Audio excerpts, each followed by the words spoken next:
posting, and then we are posting or tweeting, I should say. Tweet here. Close Twitter so my computer doesn't lag out. No, whatever. Wait, can I add like a video? Is that a real thing? Embed tweet? No. Uh. Oh, I guess I could add a. Oh no, I guess you can't. No, I'll figure it out later. Yeah. Good to go. Let me just get it up on my phone here. Make sure the audio's good. I'm sure it's fine. It's never bad. You can never do too much audio testing. Oh, I think Especially we're good. with our original inception of Team Doubles, where I put the mic to my laptop speaker.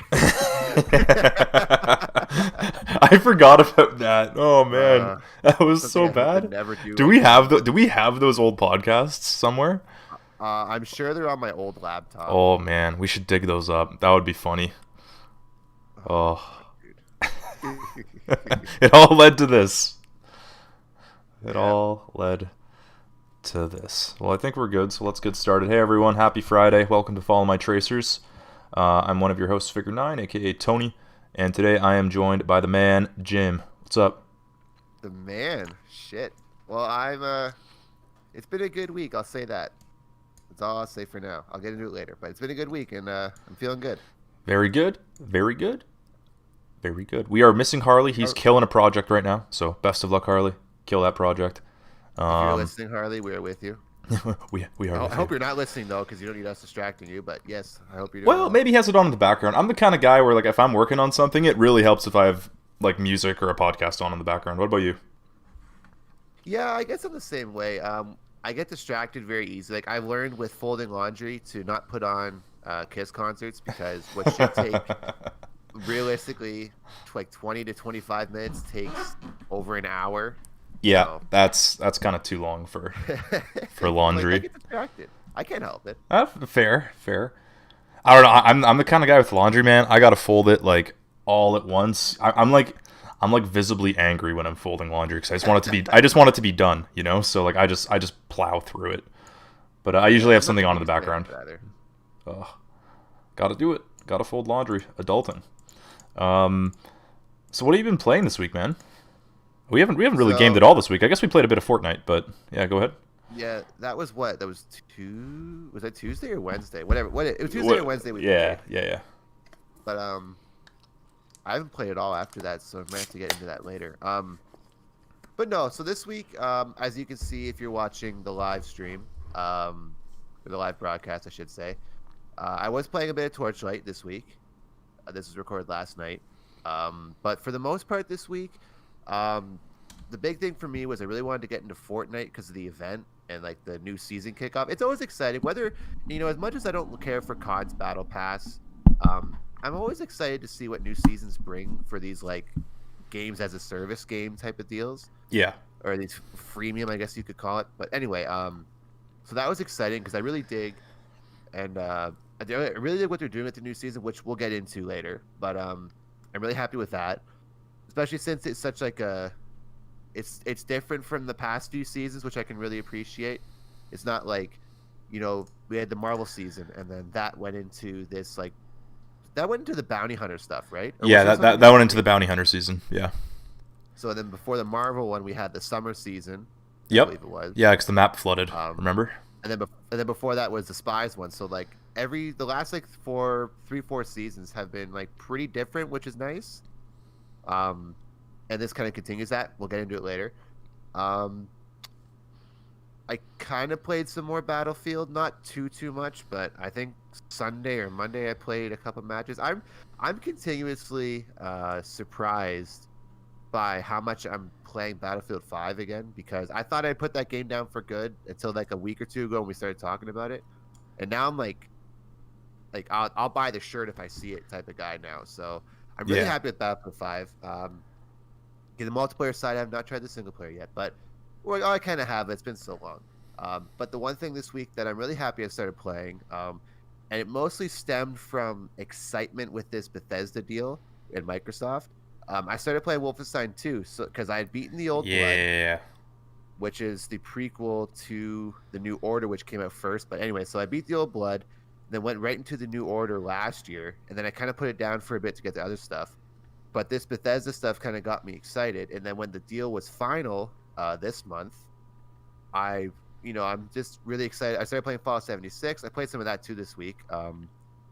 Nothing crazy new to update about that. I didn't get too far, but regardless, I was like, maybe it's time I actually play Wolfenstein 2 at first, and really, really love it. It's such like it's not like a different game from the New Order, I'll say, because they're still first-person shooters, and they still generally like ebb and flow the same way, which is a good thing because they're very good games.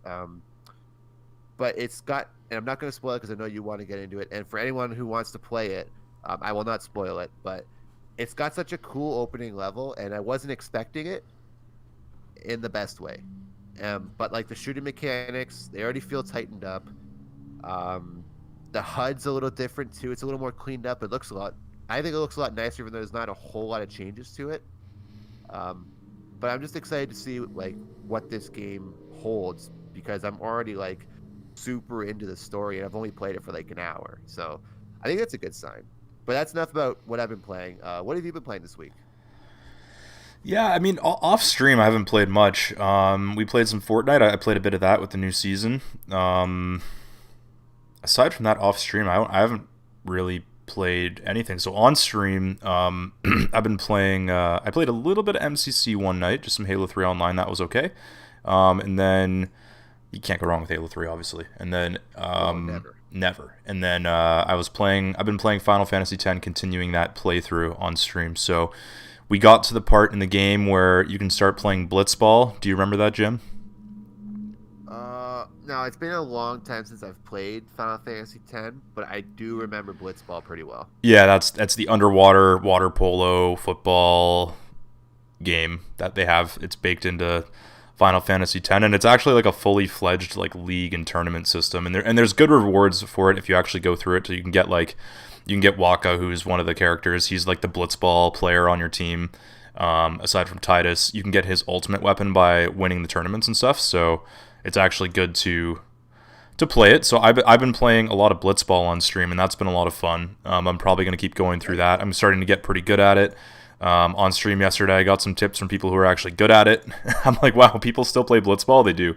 So that's super cool. It's super cool. So like we hired some new people, and we're doing the right things now, and yeah, so we're gonna be playing a lot of blitzball on stream. But I'm having fun with that. Aside from that, I mean that's basically it. That's all I've really played. So a reminder for everyone watching live here on YouTube that this is live, so you guys can absolutely type in chat. We'll do our best to respond to you. And if you guys leave a comment on our video, if we're not live, no problem. We will answer you or do our best to get to you on the next episode. Let's jump into G Fuel flavor of the day, not sponsored. I'm not having G Fuel right now. I had some G Fuel earlier as a pre-workout. I had some green apple. Super jealous. Yeah. I want that flavor so bad, but I can't. Like I have 10 tubs. I shouldn't be buying any more. So I'm gonna wait until like the peach rings, I can see the bottom. So I'm kind of excited for that, but to skip to what I'm drinking, I was debating whether or not I wanted to do it until after, but I decided to if you can hear that, I decided to opt out, and I'm drinking Pewdiepie, which nice. I really like, actually. I didn't think I was going to like it that much, because I'm not the biggest, like, I think it's cranberry flavored, or it's got cranberry flavoring in it. I'm not the biggest cranberry guy. But yeah, I mean, either. Yeah. Yeah, and they got that BOGO going on right now. I swear we're not sponsored, but it's very tempting to get the BOGO. For sure, we're not sponsored by Mixed. Not, okay, God bless anybody who likes it. We're the opposite of sponsored. We're like anti-sponsoring Mixed. That's what we're doing. I like the lemonade flavor. Maybe the other ones are good, but the lemonade flavor, at first I thought I liked it, and then as soon as the aftertaste hits you, it's just like this whole other world. Also, hi Dollhouse Gaming, and I see Paper Foxtail in the chat. Oh, what's up? Dollhouse is a friend from stream, and same with Fox. So I don't know them. I don't know emojis too well. I'm not hip with the kids. It's literally just a waving hand. It's literally what it is. Clapping. What's the clap? Oh, I'll figure. There's two hands with clapping. I mean, you need two hands to clap. And Dollhouse has been playing Escape from Tarkov. I have a friend from work who is super into Tarkov, and I remember when it was like first getting popular, and he would tell me about it when I worked nights, and always I never had a game PC until like last year, so I never got a chance to really try it, and I haven't never gotten around to it. So, it does look really nice though. I think it looks like a cool and fun game to play. Yeah, I feel like that'd be fun if all of us could play that. Another one of the games Oh, where we could drop in and we can be super tactical and probably get shit on because everyone would be way better than us. But I mean, if Well, Harley's on yeah. our team, we have a chance. So I mean, maybe Oh, yeah. maybe that's the play. Oh, there's clapping. There you go. See, Thank you very much, Peter. you know what? That's actually not that different from the wave. See, that's why. Yeah, that's kind okay. I'll give you that. All right, let's jump into Infinite Watch for the week. Status report. Status report is that there's actually nothing to talk about with Halo Infinite this week. I dug around for so long, I couldn't find a damn thing, man. Which I guess makes sense because they had that big Ask 343 last week, which was 44 minutes, talking all about Halo Infinite. So this week it was pretty dry on Halo Infinite news. Xbox had a lot of other news, which we'll get into. But nothing to talk about this week. So instead, Jim, I have a question for you. And I haven't asked you this before, I don't think. I didn't know this was coming, so I don't think you're gonna. Hopefully, the answer doesn't disappoint you because I don't know. I have no idea what you're gonna say. Okay, well, so. I'll preface this with this. Okay, don't think about it at first. Gut reaction, yes or no, and then you can explain why. Okay. Oh, no. Okay. Okay. Now I'm scared. Okay, go for it. Would you be mad if Locke was an infinite? I feel like you know the answer. Yes or no? No, I don't think I would. Okay, explain. I didn't. Okay, so here's the thing with Halo 5. For those who don't know, which I'm assuming is Dollhouse and Foxtail, because they've never talked to me in person about Halo and probably never will, but I didn't like Halo 5 very much. And most of the reason wasn't Locke's character, it was just the fact that you played as Locke way too much. And for a game series that centers around Master Chief, and it sounds like I'm being hypocritical because we had Halo Reach and we had Halo 3 ODST, but you knew ahead of time that you weren't going to be playing as the Chief in those games. With Halo 5, the Chief is like in all the marketing and he's the center figure in the marketing. So I assumed there was going to be a lot more Chief. I don't hate Locke. I just didn't like playing as him a lot. And I think there's potential for his character to evolve because, we only just met him in 5 essentially. I didn't really watch Nightfall, but we met him in 5 essentially. So whatever we got in Halo 5 is all I can base it on. And like I said, I don't hate him. I don't know much about him. I don't read any of the extended universe stuff. I've only read The Fall of Reach essentially, and that's nothing to do with Halo 5. So why are you asking me this? I feel like because the more I think about it, okay, so the end of Halo 5, obviously all of Blue Team and all of Fireteam Osiris, Arbiter Halsey, they're all together. The more I think about it, the more I think that Locke will be in this game. Now, to what degree, I don't know. I don't think we'll ever play as him. I don't think that's going to be a thing. I think you're going to play as Chief and that's it. But I'm thinking he might be in the game, so that's why I ask. And I kind of have the same opinion as you here. I wouldn't be super mad if he was in the game. Just don't shove him down my throat. You know what I mean? Don't be like, oh, look, Spartan Locke's here, and he's from Halo 5, and look how cool he is now, and like, just like, let's not do that. If he's going to be in the game, cool. Like, make him a ancillary character. Like some guy who's on the side. We know a little bit about him now. The premise of his character is cool, that he's this hyper lethal, Oni Spartan that, kind of takes on shady jobs from time to time, right? So I think that, that has a good premise to it, and I think there's some potential there. But yeah, that's why I was asking. The more I thought about it this week, the more I was like, I think we might see him. So hear me out here. I just thought of this now. This wasn't preconceived. I literally thought of this now. Okay. Yeah. So Spartan Locke in the Halo 2 anniversary cutscenes, we see him for like essentially 2 seconds, but yes. So he's this guy. He's this hotshot bounty hunter, essentially, whatever. He's looking for Chief. Now, how cool would it have been, or cool is the wrong word, cool compared to what we got, but how interesting would it have been, I'll say, if you kind of flip roles. So Master Chief is the one that essentially saves Locke in the end. Now, I'm going to flesh it out a little more, but here's what I'm thinking right now. So Spartan Locke's going after Chief. He's in over his head, let's say. Kind of beef Chief up a little more, because Locke's fairly beefed up, not muscle-wise, but like skill-wise and reputation-wise, I guess, in the game. So like knock him down a few pegs. So he's going after Chief. He's in over his head. He's kind of doing stuff that he hasn't normally done before, whatever. He's the one that gets captured by Cortana, and she can try and manipulate him because, you know, he's fairly new. He's fairly hard-headed, if you will. So having Chief kind of go against Cortana, because, you know, they were companions forever, having him go against her in that sense, I think would have been a little better than Locke saving Chief at the end of Halo 5, just because, you know, Chief's character, he was almost like a little out of character in my opinion in 5. So I think it would have been a lot cooler if essentially, with tweaks of course, but essentially if you flipped their roles in Halo 5. Like have Chief be the center focus, play as Locke the odd time, because you almost need to play as him and get in those like bad situations to kind of connect with him more. But have that be what Halo 5 is about instead of what we got. That's just my idea I had just now, and I think I blew my own mind because I pulled it out of my butt essentially. But like that would have been so Very cool good. if Halo 5 was like that. Very good. Oh my God. A lot of things would have been better if Halo 5 was just not what it was. Fox does say, okay, Fox, you know a little bit about Halo. Have you played in like many of the Halo games, Fox? I know that you were saying before that you did some Forge in my stream, I remember. Yeah, like Halo 5 would have been really cool if it stuck to what the original marketing was, in my opinion. But that's a whole episode on its own, man. We could talk about no news and just talk about Halo 5 as a special. Like me and you could talk about Halo 5 forever. Yeah, maybe we'll do that one week. Maybe we'll just like have a special episode and we'll break down Halo 5 because there's a lot to. Let's get Harley. Let's get Kevin, because Kevin's the only other guy other than you that I know that is like as into the Halo lore. So, yeah. And he's like hardcore. Like compared to me, you guys know a hell of a lot more than I do. I'm really privy. I know I'm gonna sound old when I say this, but I'm really privy to everything up to Reach, essentially. Not like the deep lore, but I'm pretty familiar with the stories of those games to like a religious level. So anything past that, I'm kind of lost with.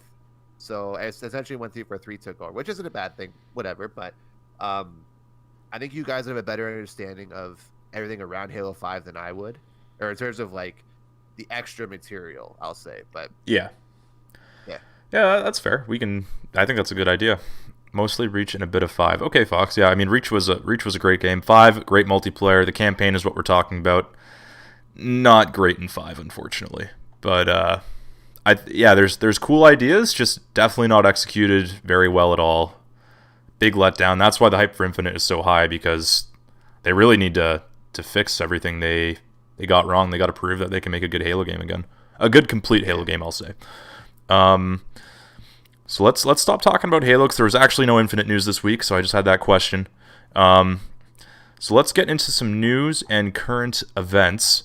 And I'm going to go on actually, you know what? I'm going to change this up. Let's talk about the main topic first, because I feel like it's fairly negative. So let's get the negative out of the way. What do you think about this? Let's get the negative out of the way, and then we'll get on to positive stuff. And that way we're not ending the episode on a negative thing. Does that make sense? Yeah, because the last time we had a super negative episode, it not that it left a bad taste in my mouth, but it kind of took a while for me to like perk up again. So yeah, like we were both like kind of heated. I remember at the end of that, we're like, yeah, I know what you mean. So I'm thinking let's start off with the bad news, I guess, and that obviously is the title of the video and the thumbnail and all that. So Activision Blizzard has laid off a bunch of staff, affecting between 50 to 190 employees. I'm just going to lay out the facts to start. 50 of them do belong to their esports division. So think Overwatch League, Call of Duty League, that kind of stuff. They cited that they needed to reduce costs, and it's another means to free up resources to reallocate to other areas of the company. So that statement actually means nothing at all. Important to note that in 2019, famously, they laid off nearly 800 people. I don't know if you remember that, Jim. They had a big layoff in 2019. I kind of do. It was pretty big news. It was like 300 Blizzard employees, and the other 500 were just Activision employees, but yeah, like 800 people, and then they proceeded to post record-setting revenue and stuff like that. So employees that were laid off, they were given a minimum of 90 days severance and health benefits for up to a year, which I guess is okay. And here's the kicker: this part made me laugh when I read it, kind of in a bad way, but they gave everyone who was laid off a $200 BattleNet gift card, which was just like, wow. What a kick in the dick. Like, honestly, I know we just fired you. Here's a gift card to our store. Like, oh, how, like, I don't know. If I was an employee, I'd be kind of heated about that. I don't know. Let's fire you. But, you know, if you want to make us more money when you're gone, yeah, this gift card, here you go. It's just, I get it. Like, whatever. I mean, it's something's better than nothing. But I just feel like I don't know. I feel like instead of a $200 BattleNet gift card, maybe they should have, I don't know, just given them more severance. I feel like people would have appreciated that more. I don't know. Give me $200 cash. Yeah, honestly, that's better. Exactly. So here's the kicker to all of this. This is the last kind of fact of the situation, and this is about their CEO. So Bobby Kotick is their CEO. He's the guy on the thumbnail here. He could be set to pocket a payout of up to $200 million US based on a stock-related incentive clause in his employment contract. Unbelievable. So they're unbelievable. Yeah. So meanwhile, they just laid off people because they basically said they needed to free up money, and their CEO is pocketing $200 million. So, yeah, it's dirty. It's wrong. It brings up a lot of other feelings and thoughts I have about executives in America in general. I shouldn't say in America, I guess around the world, where they're just making absurd amounts of money. Like, Jim, no offense to you or I, but like we're not gonna ever see anything ever close to $200 million combined together in our lifetime. Oh my God, I'd be lucky to see like, I don't even know. Like, that's like 200. Like, okay, let's like $1 million on its own is like a lot of money to fathom. But like $200 million. Yeah, like it's insane. Like that's a stupid, unthinkable amount of money, right? Like I couldn't even picture what that looks like if it was in bills. I could never know how to spend that much money. Like, I don't know. It's kind of frustrating. And imagine being one of these employees right now where, you know, you just got laid off and they basically told you they got laid off because they needed to free up resources. And then you see that the CEO is pocketing $200 million. It's like, I don't even know how to express my anger. I feel like I'm at a loss for words just because this is like, oh, paper foxtail, put it right. Nothing is better than an insult. Like, it's on. Oh, absolutely. It's insulting. I can't talk. Like, I can't put my words together. It's unfathomable. It's dirty is like a clean thing to say about this situation. Yeah, there's a lot of stronger words you could use. I got pretty heated about this earlier when I started to dig up some of the facts like this, but I don't know. For me, being in my situation as a young adult, and seeing, you know, home prices skyrocketing and my wage not skyrocketing, and just wondering like, hey, am I ever going to be able to afford a house? I don't know. I know. But here's this idiot, right? Here's this idiot who just made $200 million while firing, call it 200 people. Like, it's a whole thing. And like, the crazy thing about this is that he could give every one of these employees a year's salary probably, and it wouldn't even like, he probably wouldn't even notice, right? Yeah. Like, he could pay them all a year's severance and not even notice. And you know what? He's probably getting taxed a lot, but also maybe not, because these people who make a lot of money usually have a way of getting around taxes in some way, shape, or form. So they usually, as we found out with Trump and other figures, so like, you know, like how much tax is he really paying on that? You know, is that really flowing back into the economy, or is that just sitting in his bank account and, you know, just making him more money on interest? Right. Yeah, like in the end, whether or not he's taxed a lot, and let's say he gets taxed a lot, and he only gets like a third. Let's say I don't know. I'm not good with taxes and that amount of money, obviously, but he's still making millions and millions and millions and millions of dollars. Well, and like other people losing their jobs essentially. Well, yeah, I mean, and here's the thing, right? It's not directly related to the firing, right? Like he's getting this 200 million based on the stock price going up. But the fact is, rather than find, and let's give them the benefit of the doubt here, right? So let's just say these 190, 200 people, whatever, they just found that they don't need them anymore, right? Like, hey, like we don't have a job for you anymore. Like we just don't have a spot for you. I'm certain that they could find something for all these people to do. Right? Yeah, it's a big company. It's a massive company, and Activision Blizzard has multiple studios. Like, you're telling me that these people who, work in esports, which is up and coming, and other employees, whoever they may be, don't have another role in the company somewhere where, maybe deadlines are extremely tight and they're already struggling to get by. Like, I think of sports games here, funny enough, where every year they pump out a new Madden, they pump out a new NHL game, and you hear about those employees and some of their stories and how their turnarounds and deadlines are so tight that they don't really have time to implement any new features, and really it just comes down to staffing and timelines, right? But if you could, I'm not saying that, like, and again, like, we don't know if any of these other people are game developers per se, but if some of them are, like, there you go, throw them on the Madden team, throw them on the NHL team. Like, those teams could use as many people as they can, and those teams print money. FIFA's one of the biggest games in the world, yeah, right? Absolutely. That game, Activision could not make another game. They could just make FIFA and be rolling in it, right? So, and just think about how big Call of Duty is and how they pump out one of those every year, right? Like, you just think about all these things, and it's just like, how do these people not have a job? I just don't get it, man. Well, like Paper Fox says, yeah, he probably isn't getting taxed. You're right, but more importantly, bug testing. God for sure. Call of Duty, but they could use 50 to 190 bug testing. Oh my God, they could literally put all these 190 people on just banning players in Warzone, and it still wouldn't be enough. I don't know. Crazy. It's like a wasted opportunity, but yeah. You know what? I guess, like, I don't know. There isn't too much more to say about this other than it really sucks, and Activision has a history of doing this. Like I said, 2019 laid off nearly 800 people.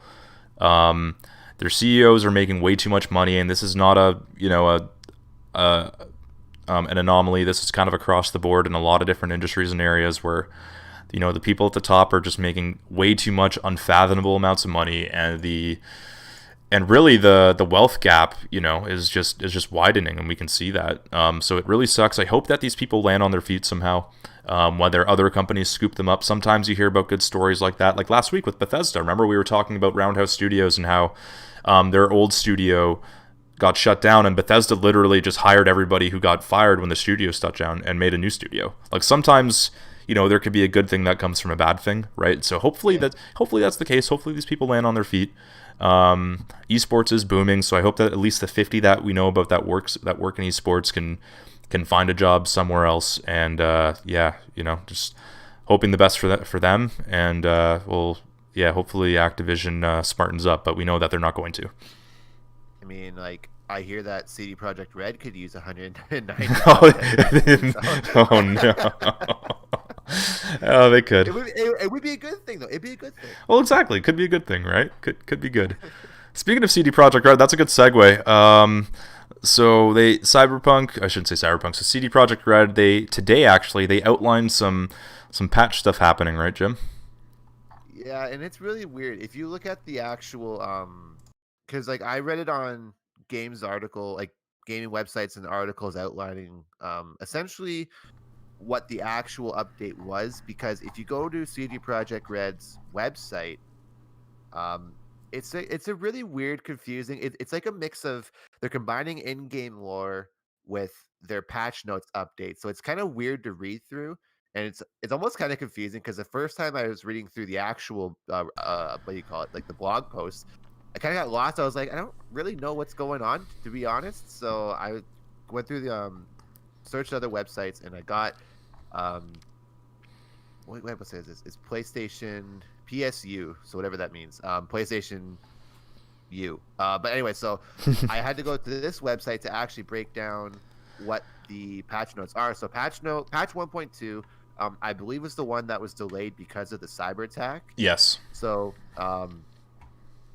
so I don't know how much more will be changed in this big patch, but some of the bigger points that were outlined in this weird blog post are as follows. So police deployment will now be less aggressive, allowing you to kill a few civilians before they start coming after you. It's been, oh my god, it's probably been like 2.5 months since I played Cyberpunk last. So like, I never tried to do any of that stuff anyway. I was just trying to hammer out the story, so I don't know how different that would be. I can speak to that. So I've done some stuff in Cyberpunk where, you know, I've accidentally ran over a civilian, you know, or whatever the hell happened, and basically what happens right now, Jim, is that the cops spawn on you. Like, you don't see them spawn on you, but they basically turn a corner and they're right on your ass as soon as you do something bad. So it's kind of like, you can't really commit any crimes because the cops are on you right away. So what they're doing here is they're basically, the police NPCs are now going to take longer to show up on the scene, and the police are actually going to send in drones to kind of scout the area before sending officers.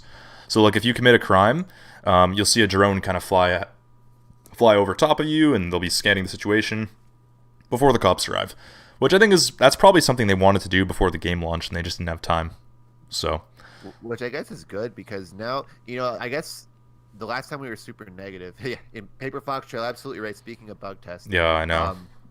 But it seems like there's almost like we're kind of, and I'm prematurely saying this, of course, but we're kind of turning a corner with Cyberpunk news because the last like few pieces of news we got were all about the cyber attack, or it was about their like bad PR, or they put out this statement, it was kind of stupid, or their roadmap, or the next gen patch was delayed. Like this is the first, and it's not even like total good news in a way, just because, you know, the blog post was confusing, or it wasn't confusing. It was just really, if you read through it, it's really weird. Well, there's a video, man. Yeah, that would help too. But anyway, no, there is a video. That's what I'm saying. There's a video, but it's in game. You're right. So it's almost like the in-game news anchors telling you what the changes are coming to the city, but they're just like it's. I don't think they really landed what they were going for. It should have literally just been bullet points on a blog post. But continue.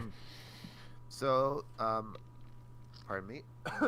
So another new feature is what they dubbed the rock and roll feature. So now you can essentially get your cars unstuck. So to do this, it says players need to hold the accelerator while not moving, then shimmy the car left and right and back and forth to get it unstuck. So I guess if you roll your car, you can, you know, you're not just sitting there upside down essentially or whatever. Another thing is there's a steering slider that's been added to the game on PC to make driving more accurate on keyboards and mice, if you will. Now, this is something I might appreciate, because when it comes to driving games in general, anyone that's tried playing on PC, again, I'm not a PC gamer, so I'm not too privy to if there's a setting or there's like a certain way to adjust the controls to make driving better in general. But it just seems like if I was playing on Xbox, I'd be throwing the left stick all the way over and then letting it go. They're throwing, like, it's very jerky in my head, but maybe this will make it better. Very good. It's not going to change my opinion of the game because I don't know. It's just driving is it's a big and a little part of the game, if you ask me. But regardless, so now, and that one of the bigger things that they were saying is you can do some key rebinding. So on GameSpot, they specifically laid out, says that it's mostly about dodging, which you double tap a movement key. So now with this patch, you can toggle it off. So it says with patch 1.2, players can turn that dodging on movement toggle off while still allowing the dodge to be performed by double tapping the crouch key. So on top of this, PC players can now rebind WASD keys to other spots on the keyboard. So that's so weird that you couldn't do that before. Yeah, like that's like, I don't want to say it's a basic feature because it is. I guess when you're making such a complicated game, maybe there's some oversights. It's a basic feature.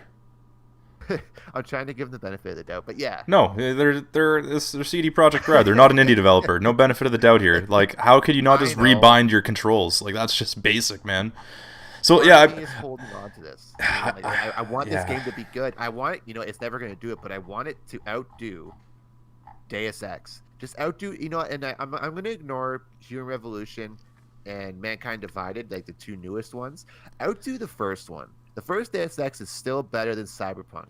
I challenge anybody to challenge me on that, because that game, and maybe it has the benefit of the doubt because it's 20 or 21 years old now. And the game has essentially been refined to a certain point. And Cyberpunk is, I don't want to say it's fairly new, but it's new to within the last year anyway. Just, if you can do that, I will be impressed.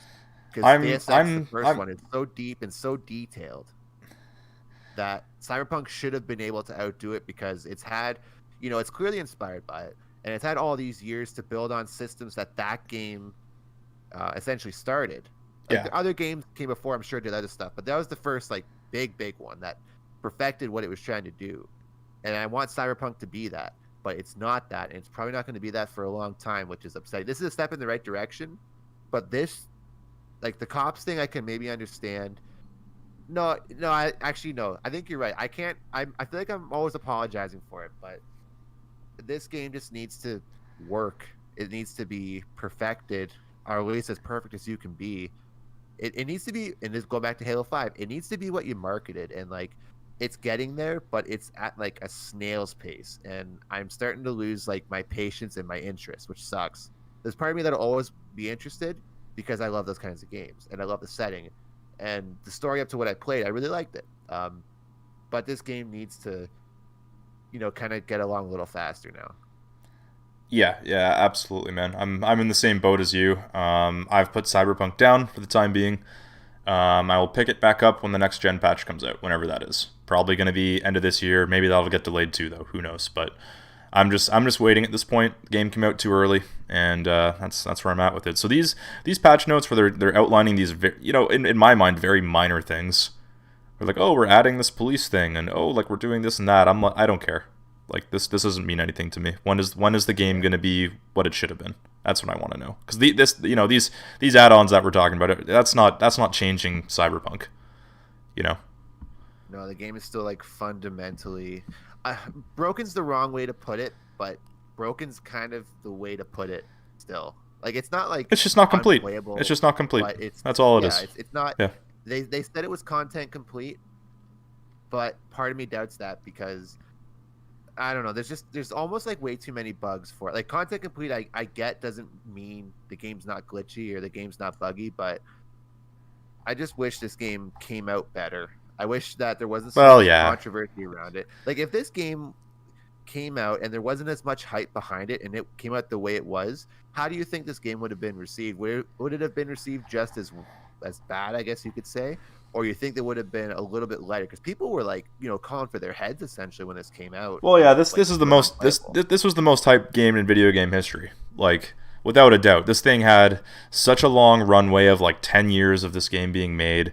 All of the marketing was amazing. All of the trailers and previews were top notch. Like, you couldn't believe that this game was real, And then of course they put out The Witcher 3, which is one of the greatest games ever made for a lot of people, right? And then they're going, oh, imagine Cyberpunk, like, this is going to be, but it just wasn't that. So I think that if the game had less hype behind it and it was just another game, sure, a different story. But I mean, long story short, this this game had a massive budget, and it's a very big game. It still is a very big game, but it needs to get better, and it will over time. I have no doubt in that, and I think one day I will enjoy it. I'm optimistic, but it's not there right now.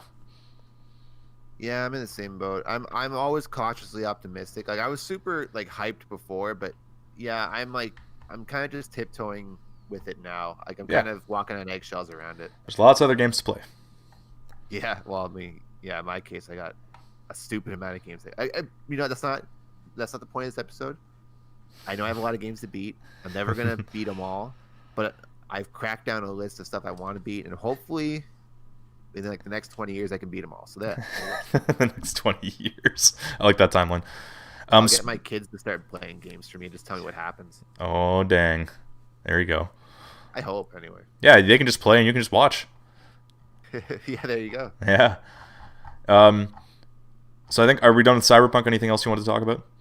Yeah, I feel like if we keep talking about it, I'm just gonna start like getting negative about it again. So you think we're good? Yeah. That this concludes the Cyberpunk watch. Still haven't found a name Cyberwatch. for it, but Cyberwatch. There you go. Yeah. This concludes.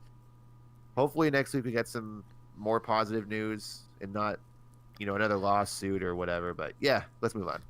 I'll say this with Cyberpunk, right, really quick before we move on, is that all this stuff that they talked about today was fine, but I just want to know if the next patch is going to improve the performance of the game. That's all. So, and I'm sure it will. I'm sure there's going to be lots of bug fixes and optimizations, but that's actually what I care about.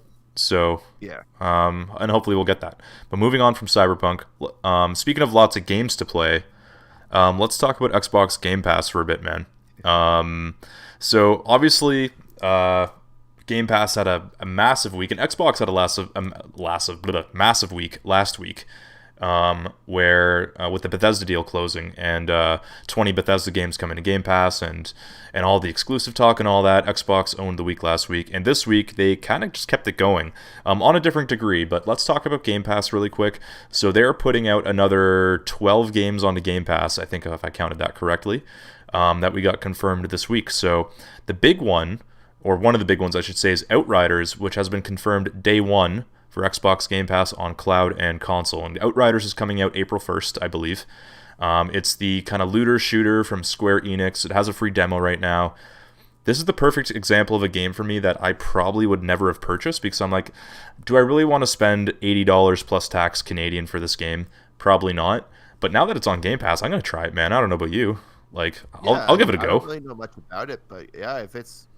I guess that's the beauty of Game Pass. Like, if it's on there, like, I'll try it. Whatever. Like there's games on Game Pass. Like, well, okay, case in point, Fallout 76. I don't think I ever would have considered playing that game seriously if it wasn't for Game Pass, essentially. Yeah. And now that I've been playing it, I really like it. So yeah, exactly. That's the beauty of it. So Outriders will come on day one to Game Pass, which is big. It's another big third-party game coming to Game Pass day and date. Undertale, which is kind of the indie darling game, came out a few years ago. I don't know if you know too much about it, Jim, but that's coming to cloud, console, and PC on Game Pass. Yakuza 6 coming to cloud, console, and PC, and that pretty much puts every single Yakuza game on Game Pass except for Like a Dragon, which just came out. So I fully expect Like a Dragon to hit Game Pass at some point. It's just so new that maybe they're waiting a little bit. But all the Yakuza games are basically on there. I'm really excited to play Like a Dragon when that comes out. Narita Boy, I don't know what that is. Cloud, console, PC. Empire of Sin, I think this is the one you were talking about before, right? That's cloud, console, and PC. So developed by Romero Games. John Romero, obviously famous for id Software, co-creator of like Doom, Quake, Wolfenstein, all that stuff. It's his newest game. I can't remember who the other studio is that made it with him, but it was a game I was actually going to purchase, but I held off. And here you go. Only because of some mixed reviews, not in terms of the actual like story, but mostly to do with like technical issues. But from what I can see, a lot of that stuff's been corrected over the last. It's been out for like 3 months now, I think. And now it's coming to Game Pass. Like perfect opportunity to try it. So yeah, there you go. Yeah, another great game coming. Star Wars Squadrons via EA Play coming to console. That's a big one. We can finally play it now. So yeah, exactly. I'll give that download and we can play now, so that's good. Genesis Noir, console and PC. Don't know what that is. Nier Automata is already on Xbox Game Pass for console, but it is coming to PC. That's a pretty big game. Torchlight 3 coming to PC, and we're watching Torchlight 1 right now on the screen. Deadfire Ultimate Edition, PC. Supraland, PC. And here's the big one for me. Octopath Traveler coming to console and PC. And Octopath Traveler was previously a Nintendo Switch exclusive, and now it's coming to Game Pass. And this is a game that I really, really wanted to play on the Switch. It's been on my wish list forever. It's old school Final Fantasy kind of sprite art style, but it's absolutely gorgeous. It's modern. It's beautiful. And apparently it's really, really good. So I'm really excited to play this. I'm downloading it day one next week. That's a really big get for Game Pass. Continues to be such a value, and maybe not good for everybody. Like sometimes like our friend Kevin just doesn't see the value in it and it doesn't work for him, and that's fine. Like that's cool. But for people like you and me, man, like this is awesome. Like all these games are coming to Game Pass. We're already paying for the subscription. You don't have to think about buying any of these things.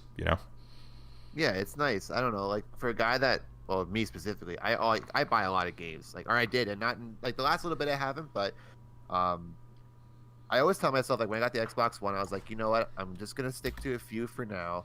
I'll get some games still down the line. Here I am. I Here think you that says are. I own. Now this is collecting games for gold, um, other freebies, gifts, whatever. I think it's like 290 something. Like I own a lot of shit. Let's just say that. Oh But yeah, I do too, and most of that is games with gold and stuff. But yeah, also the beauty of Xbox is that anything from your 360 days are also just pretty much come over because it's usually backwards compatible. So like yeah, and I have that's a lot of the thing. backwards compatible 360 games that are just like in my library, and it's like, oh yeah, I bought that way back in the day, and there it is. So I have that too. So yeah, it's just nice to be able to play. And there's certain, again, going back to like Fallout's a game that I think I would play, not 76, but Fallout in general. But there's other games that like I would never have any interest in before, but as I kind of see them on Game Pass and I watch a trailer, or I see screenshots, like a game like Dragon Quest 9, like I had no, or I think it's 9. I had no interest in it before. I Is it never played a 11 or Dragon Quest 9? game before. Well, maybe it is 11. I think Maybe it's you're right, 11. but I never would have played that game. I've never played a game in that series before. But seeing it on Game Pass and kind of watching it, and even that Code Noir, Code Near, whatever that one game's called too, or Near, the one you just mentioned. That Yeah, came Near out on Automata. PC. Yeah. That one looks. I'm not into those kinds of games stylistically normally, but I mean, I guess part of it in my head is like, well, it's technically free, but it's a chance to try a game. And the beauty of it too, we sound like we're sponsored. We're not sponsored by Microsoft or anything, but We're just fans of the the, product. ni- That's all. yeah, and the thing I think is actually like a nice bonus to it too, is if a game's leaving Game Pass, or if you just want to own it in general, I think you get like Yep. what is it, like a 10 or 15% discount? Yeah. Like you get a bit of a discount, which is nice. Yeah, you got a small discount on it if you want to keep it forever, which is nice. And you don't have to worry about Xbox first-party games because those are always going to be on there. So you don't have to worry about Sea of Thieves leaving, for example. And speaking of Sea of Thieves, we've got some news there too. The third anniversary of Sea of Thieves is coming out, which is crazy. I can't believe it's 3 years already. Wow. They announced on Twitter 20 million players have played Sea of Thieves. That's so cool, man. I that's nowhere even close to what I was gonna guess what the number of players was gonna be. 20 million. Now, of course, that's not just Xbox. That includes PC. It's very, very popular on PC. It's usually one of the top-selling games on Steam. So I mean, Oh, really? yeah, it is. It's very high up there. It's usually in the top 10, especially if it's on sale. Cool. So yeah, big audience. That game continues to grow and get better. Every year that game, just grows and adds more stuff. That's just a living, breathing world for Rare now. Like, and that's just great. So, a little small thing. Wanted to acknowledge that. Very cool. Sea of Thieves, third anniversary. 20 million players. It's a good time. Sometimes. Other times you get chased down by idiots for 3 hours. But you know what? Barring that, it's a fun game. If you can get around that, it's good. Yeah. Yeah, exactly. And you don't always run into that. It doesn't happen every time. So I'm going to keep rolling on the Xbox news here because there's a lot. And I kind of just want to emphasize how big this week was for Xbox, even though people might not think it was. So, do you remember that Xbox March event that was rumored? I think we talked about it last episode. Yes. People that was like an event, but it wasn't going to be what we think it's going to be, type of deal. Yeah, exactly. Where Aaron Greenberg came out, VP of marketing for Xbox, and he's like, "Hey, there's an event," or like he's like, "It's not going to be like the same thing that you guys are thinking. It's not going to be like AAA," and he was right. It's not. So March 26th, there's going to be an Xbox event. It's official. It's an ID at Xbox event, which is basically indie games. So it's going to show over 100 games on Twitch's Twitch gaming channel.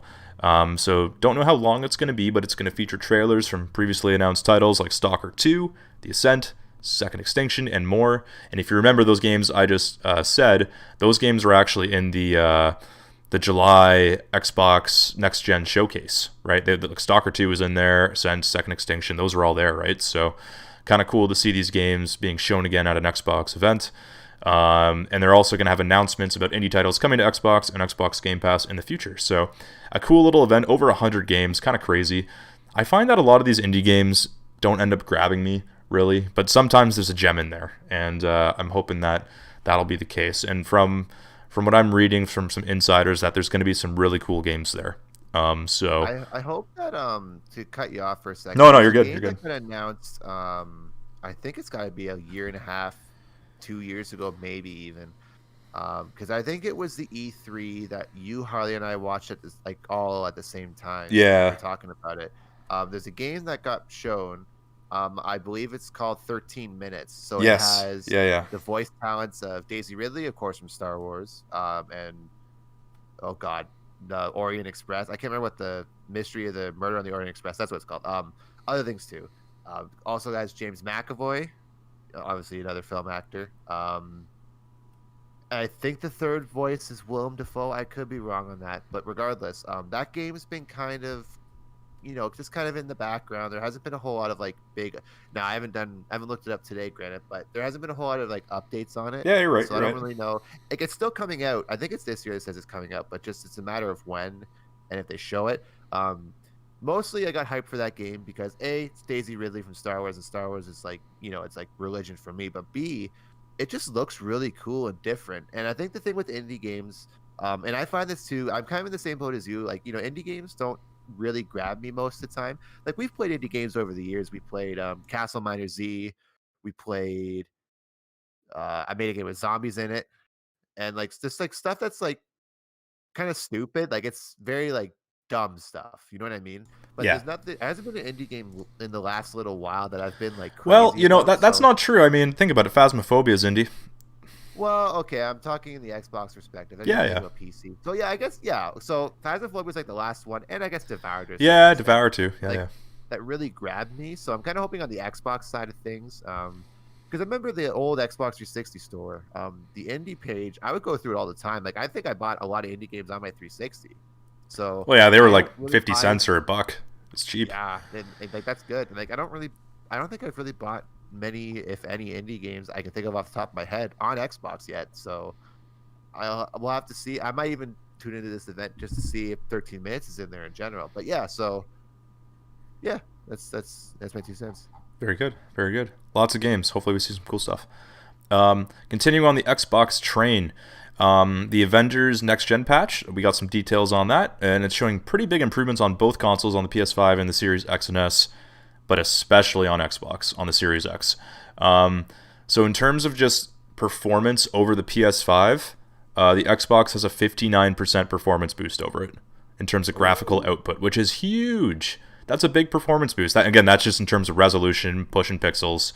The PS5 does have a faster loading time by about 1.5 seconds. Not a big deal. I think it loads it in 5 seconds as opposed to Xbox's 6.5 seconds. The download size on both is pretty big. The Series X download size is bigger.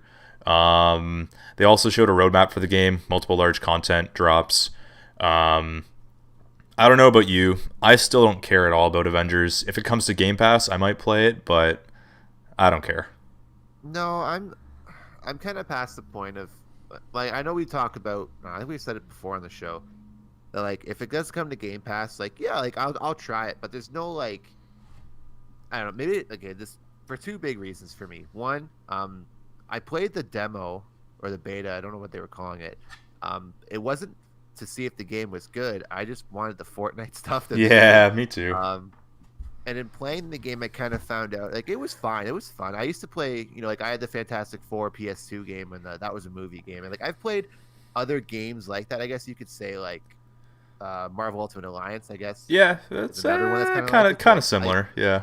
Not the same thing, but same kind of concept. And like all those like third person like beatable, the X-Men Origins Wolverine game on 360, I liked that a lot too. So they kind of play not exactly the same, but within the same kind of vein. But I mean, I'm kind of over those games now, so which I guess is kind of sad. Well, it's kind of hypocritical because I liked playing Darksiders, which is another kind of like hack and slash type of game. But anyway, the other thing is I'm more of a DC fan, so if they make a DC game like this, I probably would have bought it. But regardless, I don't know. I think the boat's kind of sailed for me, and I'll talk about that at the end of the show. But this ship's kind of sailed for me. I know the Black Panther DLC got announced as well. Yeah. But I don't care anymore. I don't know if I ever cared, but Yeah. now for sure I don't care. You know what I mean? Yeah, I never really cared. It's impressive that the Xbox is performing so much better. And I think the reason for that, and we're getting more and more info about this as time goes on, and that's basically that the Xbox development toolkit was basically pretty new for the Series X and S, which isn't a bad thing. It just means that developers need to learn it a little bit. Whereas the PS5 one was pretty established from the PS4, just in terms of the same kind of tools to use. So a little easier to use off the hop, a little easier to optimize your games off the hop. But as developers learn to use these tools, again, I think we're going to start to see this performance delta more and more on the Series X and just how much of a beast it really is. It's really, really powerful. But I want to talk about this game a little bit more, Jim. And that's because the upgrade for PS4 to PS5 on this game is ridiculous. Have you heard about it? No, I only saw the Black Panther stuff, admittedly. So basically, to get your free upgrade on Xbox, you just launch the game. That's it. You just make sure your game's downloaded. Like if you, and that's the beauty of smart delivery on Xbox. That's the program of it. Again, not sponsored. I'm trying to make the news kind of more in context here. So on smart delivery with Xbox, you boot up your Series X, and it's going to recognize what games you can download kind of the next gen patch for, and it'll just download it for you. And you're good. You have the next gen patch, and all your saves are already in the cloud, so you don't have to worry about transferring saves or anything. It's already there. And the saves have been in the cloud since the 360 generation, if you remember. So if you boot up a 360 game, and if you have a save file, it might pull a save file out of the cloud, and like a save file from like 15 years ago, which is crazy. But on the PS5, what you have to do is first launch the fully patched, updated PS4 version of the game. So first of all, it's two different versions of the game. There's a PS4 version and a PS5 version. So if you don't have the PS4 version installed, or if you threw out your PS4, sold it, whatever it is, you do need to download the PS4 version of the game. Make sure it's fully updated. Then you need to go into the Save Migration tab of it and initiate the upload. And once the upload is complete, you then need to launch the PS5 version of the game, make sure that's fully updated, and then download the data. So you need to download the game twice to transfer the save from one spot to the other. It doesn't do it automatically for you, and from what I'm seeing online, even people are having problems with just following the steps. So I mean, it's kind of I don't think it's funny, because it kind of sucks when gamers buy a new system and it's not really working to how they want it to. But you look at this and you're like, wow, like Xbox really nailed it. Like I don't even have to think about it. Like I open the game and all my stuff is there, and it's the version I should be playing. Like there's no thinking about it. It just works. Whereas unfortunately on the PS5 it doesn't just work. So that's why I kind of stay with Xbox. It's just I like what they're doing. Yeah, they're doing very consumer friendly stuff recently, man. Like it's an easy, good place to play. Like there isn't too much complicated stuff with it. Everything just works, and we're getting lots of games soon with all these new studios. So that's always good too. Like I will admit, like with out of the gate, Xbox, when to go on a little bit of a different thing here, PlayStation 5 might have launched with better exclusives, let's say.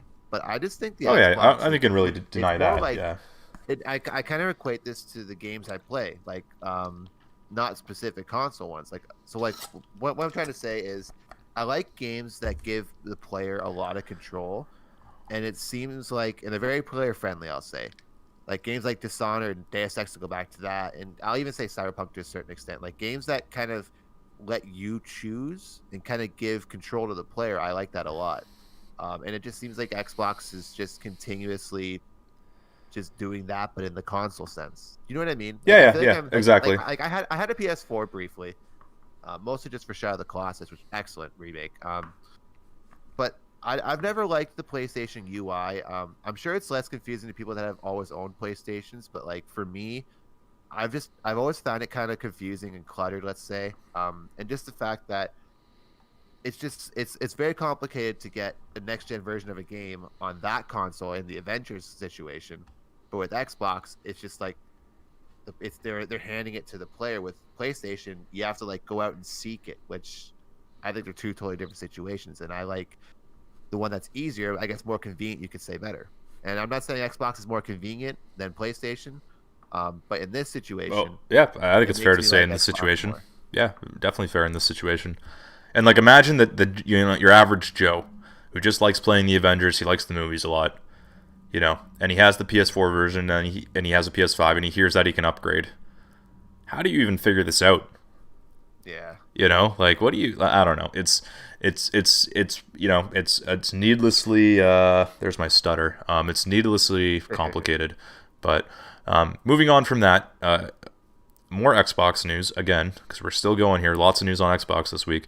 Microsoft did reveal an Age of Empires event, fan preview event. It's going to happen April 10th. I don't know if you saw this, but they're going to cover Age of Empires 2 and 3 Definitive Editions, which are already out, but they're kind of adding more stuff to that as it goes.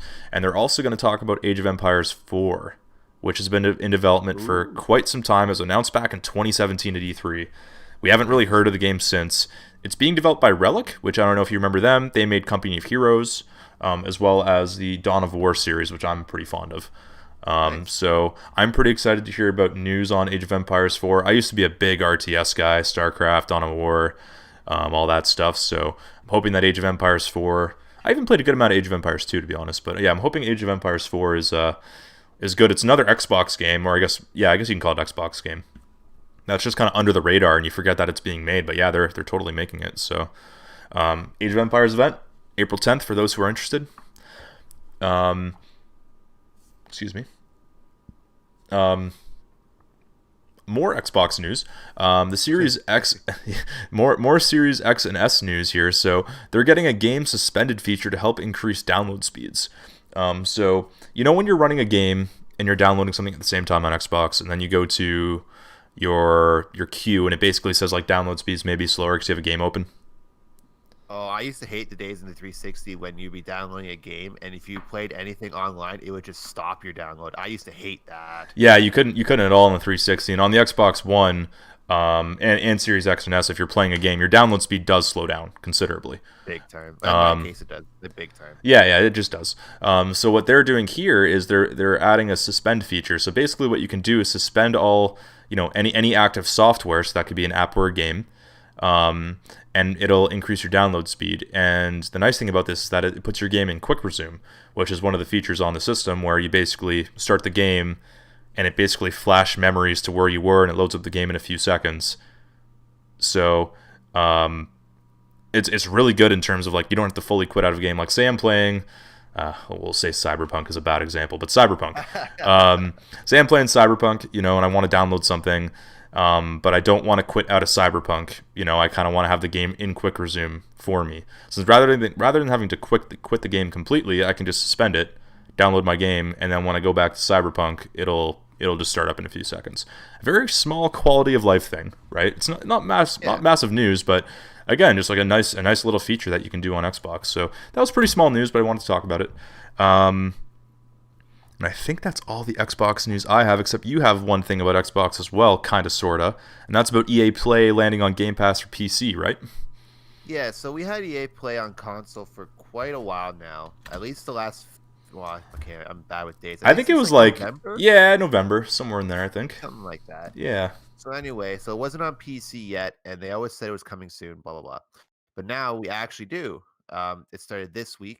I don't remember the exact day. It was a couple days ago, yesterday, whatever it was. But now it's on PC for Xbox Game Pass, that being EA Play. And you get 60 plus more games right off the bat on your Game Pass for PC. So this includes, stuff like Battlefield 5, Star Wars Jedi Fallen Order, Madden, just a lot of EA games. And, more importantly, and no one probably remembers this, but more importantly, the Saboteur, because that was a game when it was first coming out, I really wanted to play it. So now I have. Why did you pull that game out of your ass? What? I don't know. Like I thought it was always a cool concept, and now I can actually play it. So that's cool. That's a big plus. So, and importantly for a lot of casual gamers out there, The Sims also EA. So yeah. I mean, if you like The Sims, that's there too. So there you go. Yeah, so again, that was, I think that's all the Xbox specific news I had. But like we just talked a lot about Xbox, and think about how big of a week they had last week. They kind of just kept the news rolling. It seems like every day, this week anyways, every day they had a little something to share, which was pretty nice. So yeah. Big things coming our way from Xbox. It's good stuff. Now we're not an Xbox show, even though it sounds like we are. So let's talk about some other things. So Sony is adding 10 games to its Play at Home program starting next week. So this is basically games they're giving away for free, which is great. So Yeah. they're giving away Abzu, The Witness, Enter the Gungeon, Subnautica, Res Infinite, Moss, Astrobot Rescue Mission, Paper Beast, Thumper, and the big one, the one that most people just download and ignore the rest, Horizon Zero Dawn Complete Edition, which is a big one. Very nice. Very cool. Nice. Yeah, and last month they gave away Ratchet and Clank on the PS4, and I think you can still claim that up until the end of the month. So again, great. You know, Sony's just giving people games to play, which is awesome. So if you have a PlayStation, claim these games. They're free. Just download them, or don't even download them. Just claim them. And if you want to download them, obviously go ahead. But claim your free games. 10 games. A couple great ones in there. Subnautica, Res Infinite, and obviously Horizon Zero Dawn. Awesome. Go ahead. I'm going to piggyback on this to something totally different for maybe like 30 seconds. So timer's on. Go. Saying, oh God. Okay, restart the timer. So the thing with free games, I've learned to appreciate. In general, I think everybody who owns a PC, and I'm going to specifically talk to the PC owners, because on Xbox and PlayStation they didn't really have these services, but get GOG, get the Epic Games launcher, because they are constantly giving away free games on that. And I can't stress enough, it's never too many games you can have to play. I said that wrong, but there's never enough free games. And I look at my Epic Games like launcher library, like 90% of it I didn't pay for, but it's great, man. Like it's just nice having games to play. And it's funny because I kind of equate to couponing. Like, you know, the people that go couponing hard, they save like massive amounts of money. So why wouldn't you want to do the same with games? Well, yeah, and it's free. I mean? Like it's free. There's no harm. Man. There's no harm. So like, might as well claim them. And even if you never play them, whatever, no harm, no foul. So, yeah, like when the Epic Games launcher was giving away Grand Theft Auto 5, like, oh my God, like that's awesome. Like that's a quadruple A arguably title. So oh yeah, like definitely. And like going back to our story to bring it full circle, if you have a PlayStation, there's like no reason you shouldn't be doing this unless you don't have a internet connection. I guess you can't, but yeah, that's if you have an internet connection, you got to do this. It's nice that they seem to care enough to be wanting to give away some games for free. So yeah, totally, man. Good stuff. Lots of free games. We have Dying Light 2. There's a new gameplay trailer that was out this week, which was kind of a surprise to me because that game was kind of MIA for a while. So a new Dying Light 2 gameplay trailer. It is aiming for a 2021 launch still. I never played the first Dying Light, but that game made a big splash when it came out. Oh, it must have been a while ago now. It was an early last gen, I should say, game. Honestly, I bet you it's about 2014, 2015, yeah, something like that. Somewhere in there. But it made a big splash, sold a lot of copies, a brand new IP. So the second game's been in development for a while. Finally got a new trailer. Aiming for 2021, but as we know, COVID does delay lots of things, so we'll see what actually happens with that. What else do we got here? I got lots of news here. Let's have you cover something here. Let's go over a game delay. Gotham Knights delayed, right? Yeah, so Gotham Knights was announced, I believe, last year. It's the newest entry in the Gotham series. It's essentially the 4-player co-op one, if you want to look at it that way.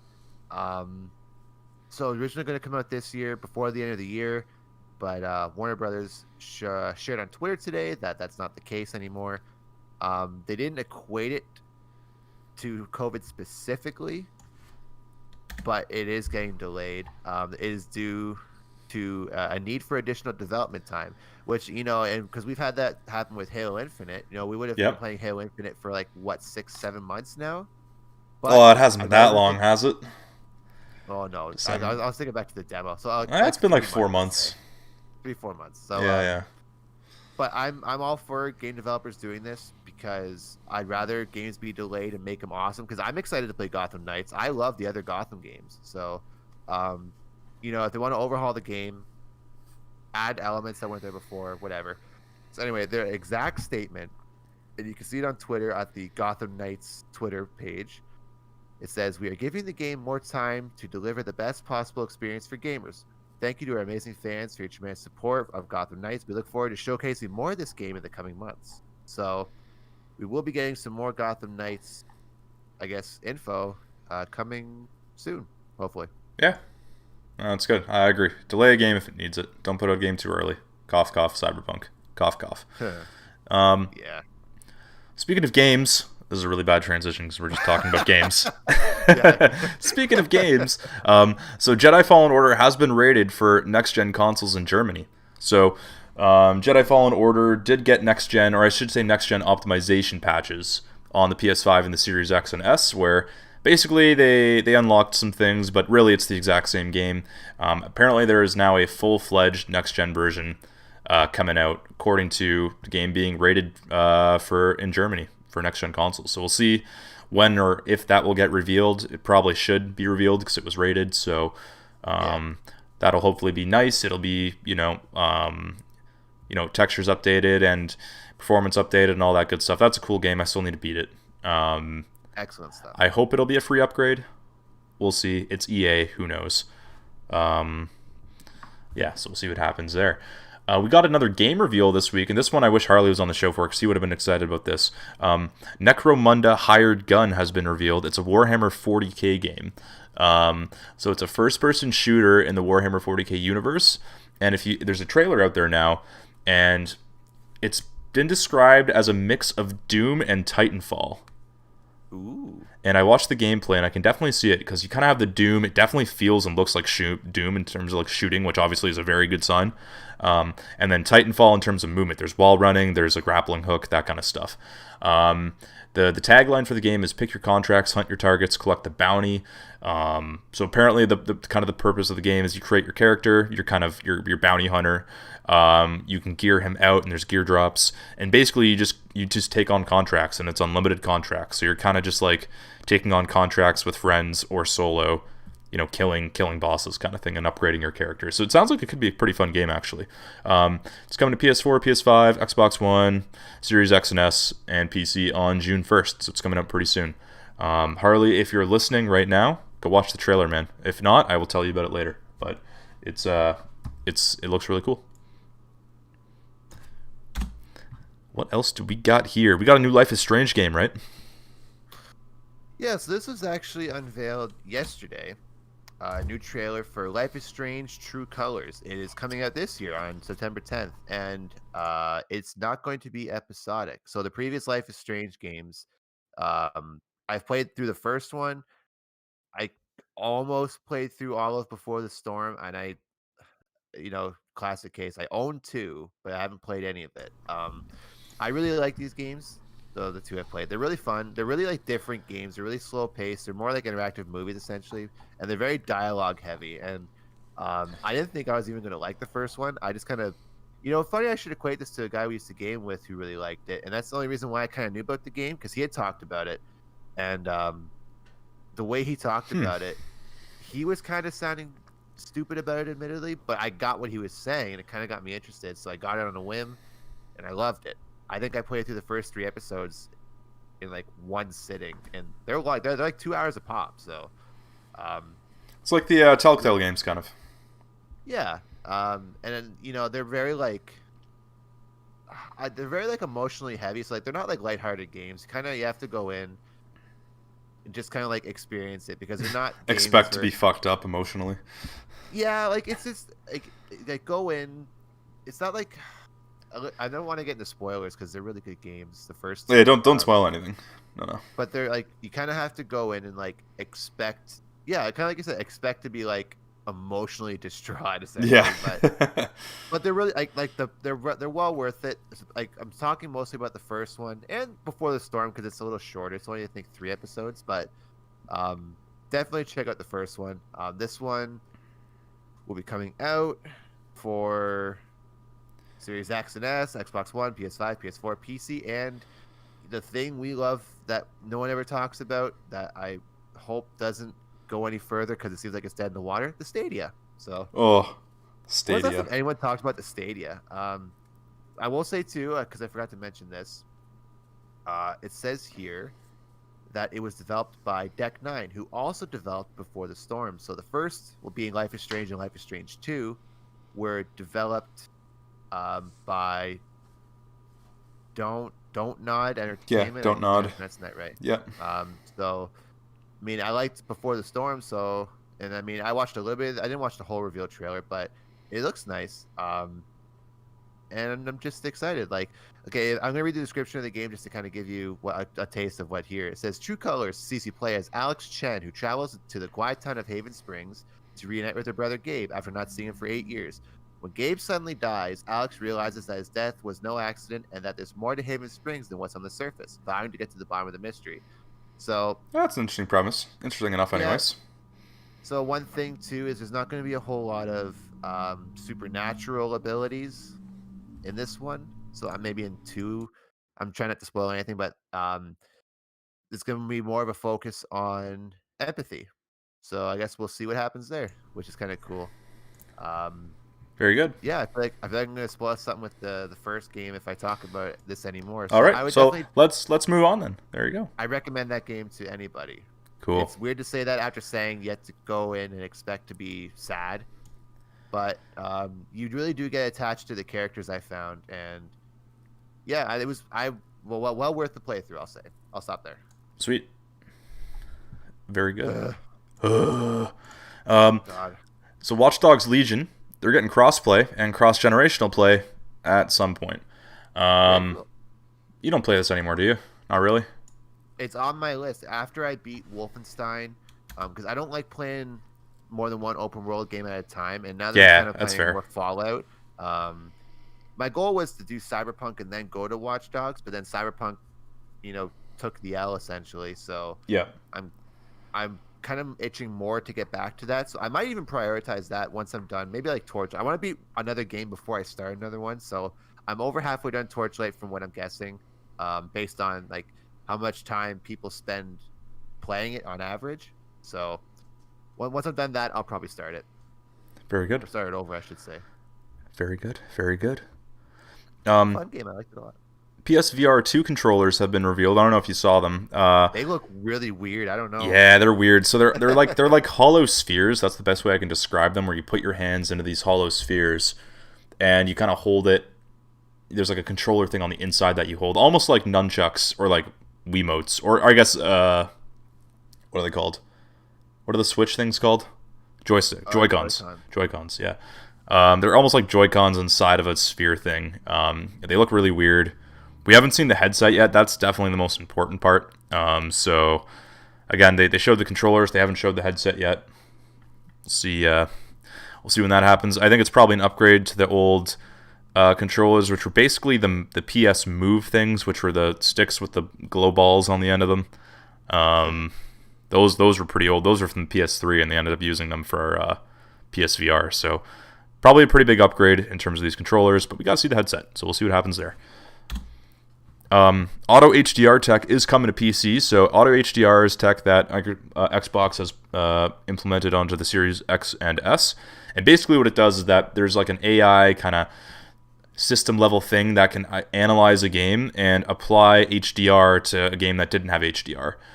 So there's a really good example of it is Halo 5 actually, which Halo 5 launched before HDR was really a thing, and on the Series X and S, if you have a TV that has HDR, it'll launch Halo 5 with HDR, which basically means all the colors are much more vibrant and more true to what they actually should have been.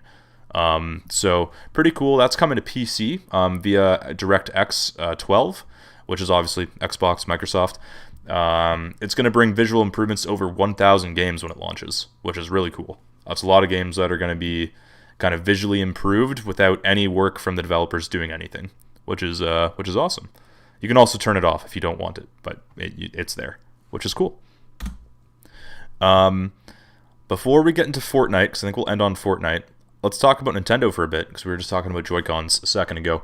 Nintendo is expecting to ship 250 million units of software this fiscal year, which is pretty much smashing all of its previous records.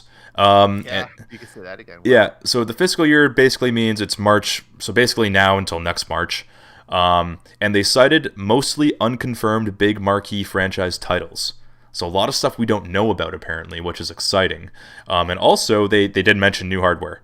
So that pretty much all but confirms another Switch model, right? So they're probably putting out a Switch Pro, and if they're talking about big marquee titles that are going to sell a lot, that's probably the Breath of the Wild sequel, right?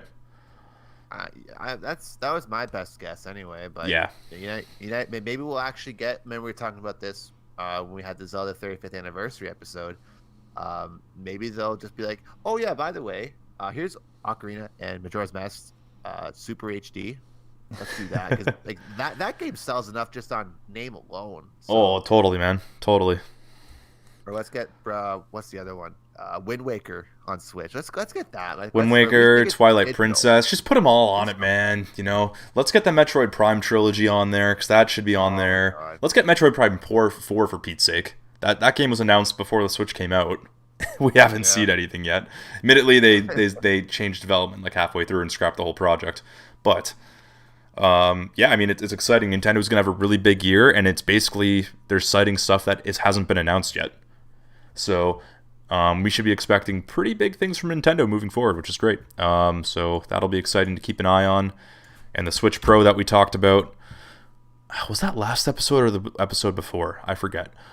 I think it was the episode before. Yeah, I think so too. So that, I mean, that's pretty much all but confirmed. So I'm sure we'll hear news on that soon. And let's cap off this episode of Follow My Tracers with Fortnite Season 6. So obviously the event happened. Jim, I know you wanted to talk a little bit more about Fortnite, so on to you. Yeah. So we had our first this past Tuesday, which would have been the 15th, I believe, 16th. We had the Zero Crisis finale. So this was the first time that they did a single player only event. So it essentially, you play the event like in the past, for those who don't know. This time and this day, there'd be a live event in Fortnite, so you'd have to make sure you kind of go on a little earlier, get queued up in the lobby for the event, and then the event would happen, and it would happen live with however many other people are in your game. So this time they opted to do essentially a single player mission. And on initial thoughts, I know we talked about it a little bit earlier in the week, but I thought it was fine. They could have done a little more, but it's their first attempt at this kind of thing. I was more so disappointed in a very slight sense, only because they were saying it was going to be like the most cinematic event they've done so far. So cinematic, that could mean a number of different things, but I kind of took it as like there's a lot more happening, but not necessarily a lot more that you're doing. Like the last event that happened, the Marvel one, a lot of stuff happens, and you do a lot of stuff, more importantly, too. Yes. But this one, you're just kind of... It's a really spoilers for a battle royale, but you essentially just go around. You're along for the ride. Like, yeah, like you're more so on, like, you're on rails, essentially. Not really, but you're kind of on rails, just like closing portals. The stuff that happens around you is really cool, don't get me wrong, but I think this is a stepping stone to maybe the next event being cooler, because I'm sure the feedback behind this isn't glowing. Like, I know the last event that happened, everybody loved that event, and even I didn't get to play it, but when I watched it, I was like, now this is an event, holy moly. But yeah, so what do you think about the event? Yeah, I mean, nobody does these like Fortnite. I think they're still leading the industry in terms of what they're doing here with their end of season events and their mid season events and their Travis Scott concerts. Like they're absolutely leading the pack. No one's doing anything close to this, especially not Call of Duty. That's just a pitiful excuse what they're doing there. But yeah, they're totally lost. I think Call of Duty should have learned. If they had events like this, like, okay, envision this. The next season for COD, it's like April or whatever, where whatever we're thinking this new map's gonna be. Have all of Verdansk be flooded with zombies, and like you're running from point A to point B on Verdansk to exfil, and then they nuke it, and then wherever you exfil and you land, kind of like with Chapter 2 of Fortnite when that started, the world got sucked into the black hole or whatever it was, and then when you start, you get like pushed through the black hole onto the new map. So do that, exfil to the new map, start your first game right after the big event. That'd be cool. I dig that. Yeah, there's a lot they could do. I feel like if they even just showed a freaking MP4 video of the map being nuked, people would be happier than what they've been doing. But they're bad for sure. But the Fortnite, back to Fortnite, anyways. It's they're very good. I thought the single player event was good, but kind of just at that, definitely not better than some of their more recent ones where they've been really, really good. I think of the one on the spy season where you're at the agency and Midas is basically breaking the storm, and then the whole map floods, and then the storm That was becomes awesome. like, then the storm is water. Like that's really cool. And you think about the Marvel season with Galactus, that was big. Like there's a lot of cool stuff, and this just wasn't. It didn't seem like it was on the same scale. Definitely cinematic, but I think they hyped it up a little too much. Yeah. Interestingly enough, with this event, I don't know if you know this, the Russo brothers co-directed the Fortnite event. I just read that today. Yeah. Yeah, which is kind of cool. And there's also a pretty big internet rumor going around right now that The Rock, Dwayne The Rock Johnson, was in the event somewhere, and nobody's found him yet. Oh, I think I saw that too. He's supposed to be voicing. He's voicing somebody, but I can't remember who it was. Yeah, the main guy. Yeah. Yeah. People are trying to figure have out to if that look was through him or not, and like nobody's been able to figure it out yet. But that's the rumor, so that'd be funny if that was the case.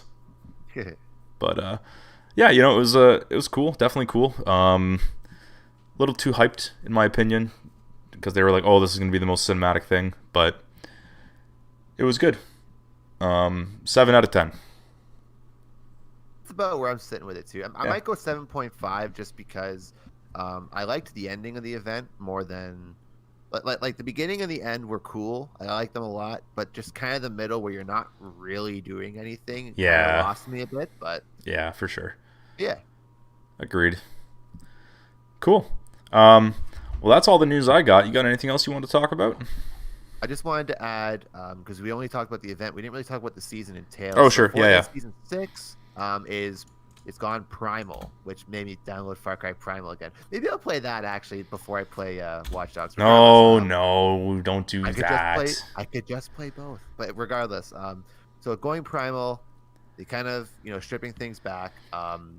When the event ended, the map changed. Essentially, like the middle third, not all in one chunk, but kind of spread out. The middle third is like autumn. It's really cool. I like the way they it's more red, it's more orange, it's like autumn colors. I don't know. Yeah, it's That's nice. the only way I can describe it. Yeah. They have a big spire in the middle, where the end of the event took place with like a new a new map location, and there's other new map locations too that were added. There's not a terrible amount of changes other than that, but the big thing is you can craft weapons now, and I didn't think I was gonna like this as much as I did, but the more I craft weapons and the more I craft like pieces of armor or pieces of clothing, I can't remember exactly what it is. It's like I'm the really hunter's digging this cloak. a lot. Yeah. Yeah, like I'm digging that there's potential. See, and I said this about last season too. There's potential for these gold bars to go somewhere, and when they didn't really do that, they kept them for this season. But I kind of appreciate the fact that this crafting mechanic, it's pretty basic for the most part, but it can go a lot of places. And as they add more, because they exchange guns in and out for seasons, and they'll update them and tweak it, whatever. But there's a lot you could do. So you can craft weapons, and armor and shit, and you can hunt animals, which is another cool new feature. The official description for the season reads: untouched by modern technology, a primal biome spreads through the island. At its center is the spire and the village that surrounds it. Lurking in the shadow of the spire, the wilderness has taken over the island's locations like colossal crops and bony burbs. If you venture to the edges of the primal biome, you'll find guardian spires protected by mysterious forces. So, yeah, just it's cool actually. I never even thought of this before, but we never had like wildlife on the island before, and I think it's just kind of cool that now we have them. I think these will probably be a staple for a little bit anyway, just because it adds, I don't know, it just adds like adds interesting things to the environment. I don't know, it adds like with the crafting, it adds a reason to hunt so that you can craft. Yeah, and the more stuff will be added to this season as it goes on, as every season does. They seem to get more and more interesting as it goes on. What are your thoughts on this new primal theme? Which actually, before you go into yours, overall, I will say I'm more excited, and this is going to sound wrong, but I'm kind of more excited for the premise of this season than I think I was for the last season, which, it's really cool having the different hunters. We got a lot of different hunters that last season in the end. But I'm more excited for this one just because it's different. Like, I kind of like this idea of stripping it back a bit because I think the sky's the limit when it comes to this kind of stuff. Like, when you have Marvel, yes, I guess the sky's the limit in a sense, but there's a certain umbrella you kind of sit under with that. Like, you have a Marvel theme, everything's got to be kind of centered around Marvel stuff, which there's a whole universe you can do. I'm making it sound small. It's really not. But I kind of like the Primal theme, and I've always liked, which is why I liked Far Cry Primal so much when I first played it. Is I like this idea of just stripping stuff back. You're not losing guns in this season, but everything's kind of, it looks more unique now. And there's primal weapons, there's crafted weapons, and they're each like they're different and they kind of feel different. So I'm just excited where the season's going to go. What about you? Yeah, it's interesting. Like the Primal theme, it stripped stuff back, but then also adding the crafting has really complicated the game, I'll say. Because now you need to learn this whole crafting system and kind of memorize and know, okay, how much materials, what kind of gun do I need to craft this shotgun or something like that. So it does add another layer of complexity to Fortnite, which already has a bit of complexity with the building and all of that, which I don't think is a bad thing. But then it also, what it really does, and what I appreciate, is that sometimes you just don't get great loot. And now you can kind of take that into your own hands and at least make something that you like. Now whether that's Absolutely. Hunting some wolves or hunting some boar or killing a frog or whatever and getting their parts, that sounded bad, getting their drops and crafting your own weapon or whatever it is, like I don't know, I still need to play it a bit more, I think, to get a really good opinion on it. But I think initial impressions is that I like where it's going, and I do like the idea of wildlife being on the island. Whether the crafting stays, I don't know. But I think having, kind of like NPCs, in the game, on the map, having a little bit of PvE in Fortnite in a PvP game is just kind of cool. So I appreciate that quite a bit. Yeah, I'm cool with it. And that way, it makes games feel, I don't know, not as sweaty. But sometimes they can still get pretty sweaty. So. Oh, absolutely, yeah. Yeah, but yeah, I mean, I like it so far. I think it's good. I got to play it more to understand it more. But yeah, so far so good, man. Cool. Well, I think that's all the news we got for this week. So let's get into quickly what we're looking forward to playing. Start with you, man. This is slowly becoming like my favorite segment of the show. It's really not Infinite Watch? Come on, man. Well, it's Cyberwatch used to be my favorite, but now we're like just slowing down quite a bit. So no, I'm really excited to play more Wolfenstein 2. I didn't realize how sucked in I was gonna be. I was actually just gonna pop on when I was gonna play it.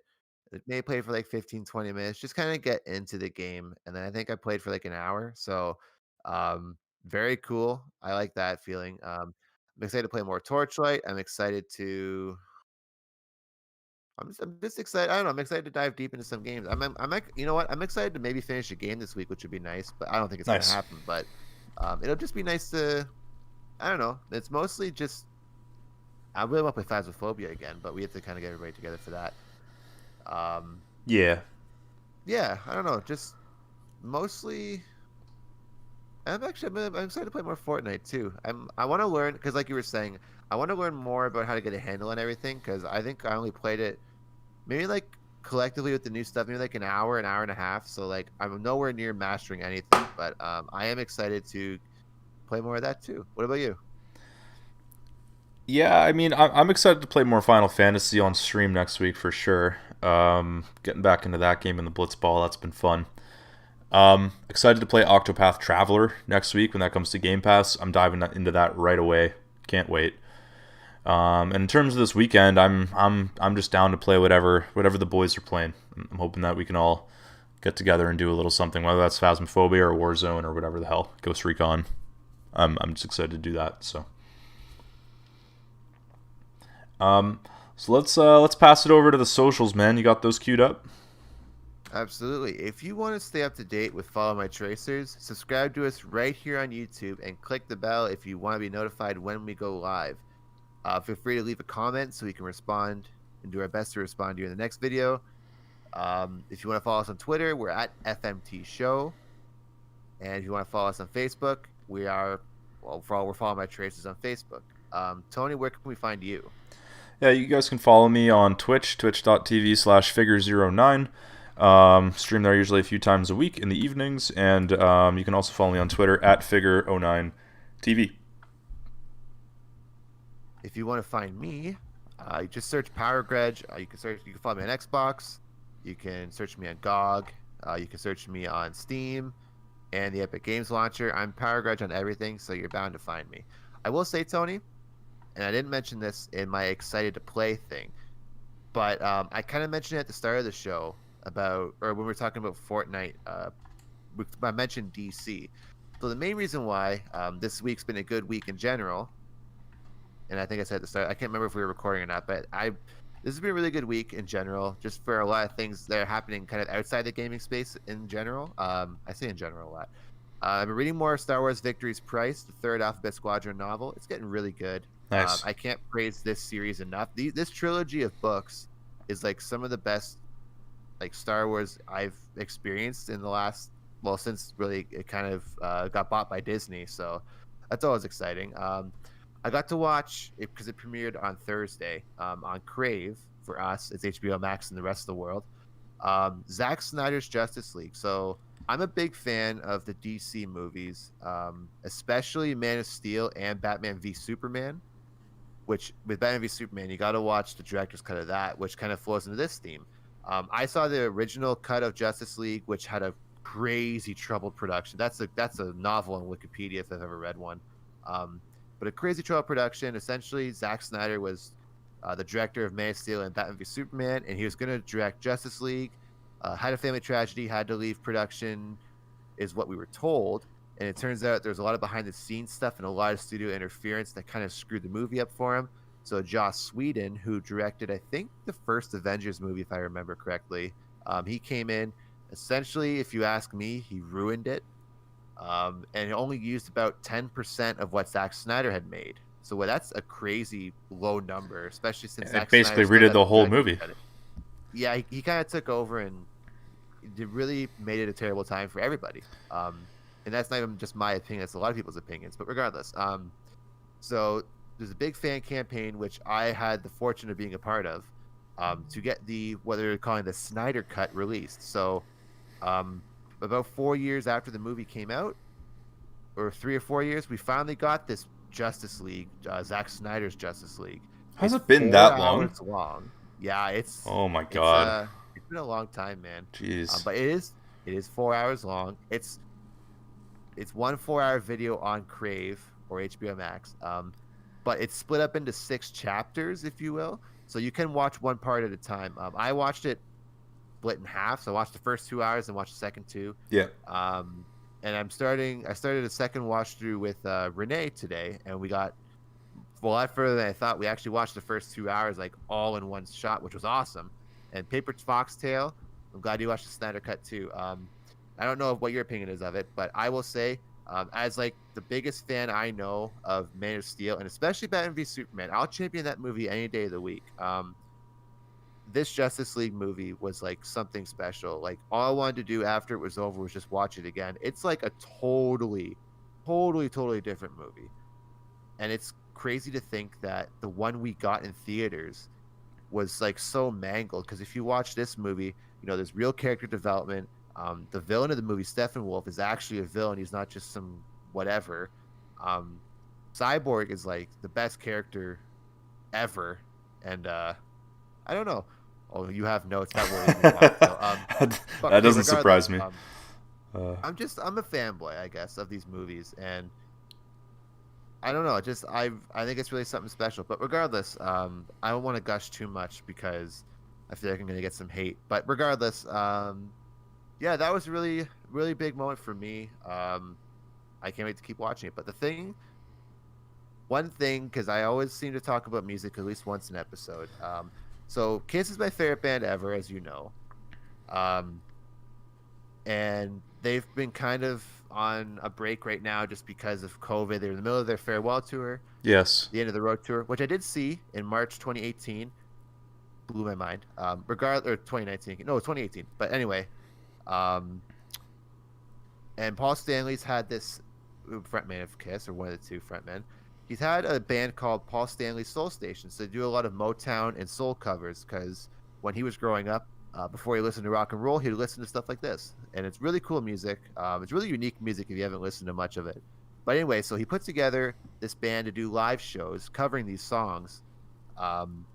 a lot of classic songs. And for this album, which they just released today, actually, of recording, 14 songs, 5 of which are original compositions. And from what I've heard so far, it's really out of the realm of what I normally listen to, but it's really cool. It's really nice. It makes you, and like I love that. I know some people have, everyone has their preferences and their opinions on music and like their specific tastes, but I should say I love loving a wide variety of music, and this just kind of cements my view that even my favorite musicians, hold surprises. And it's kind of cool to see that this music that inspired him so much, he finally got to do. I mean, I think he's like 70 now, or 71, and he's never made an album like this before. So it's really cool. That's awesome, I man. don't know. It's just funny because, like I was saying, it's been a good week outside of gaming. It's still been a good gaming week, but it's just been really cool outside of gaming too. I don't know.